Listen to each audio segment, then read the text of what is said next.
నేను సేవ చేస్తున్నానే తప్ప రాజకీయం ఎప్పుడు చేయలేదు.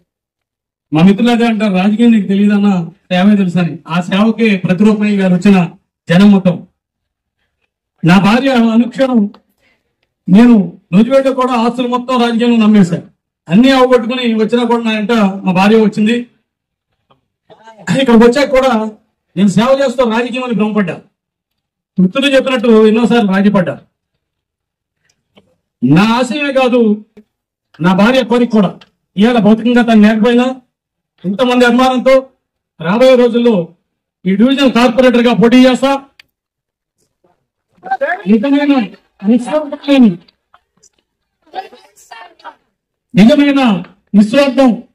స్వార్థం లేని రాజకీయాన్ని ప్రజలకు అందించే కృష్ణన్న అండగా ఆయన ఆశీస్సులతో, ఈ నియోజకవర్గ నాయకుల ఆశీస్సులతో, ముఖ్యంగా ప్రజల ఆశీస్సులతో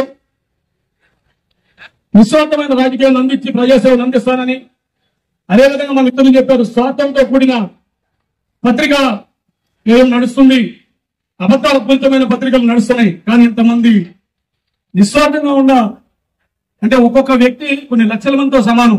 ఇంతమంది పాత్రికేయులు ఎప్పుడు ఎదరక రారసులు. ప్రజావేదికలో నిలబడి నిర్భయంగా ఇంతమంది పాత్రికేయులు ఒక వ్యక్తి అనుమానం ఉంచడం అంటే అది మీరే ఆలోచించాలి.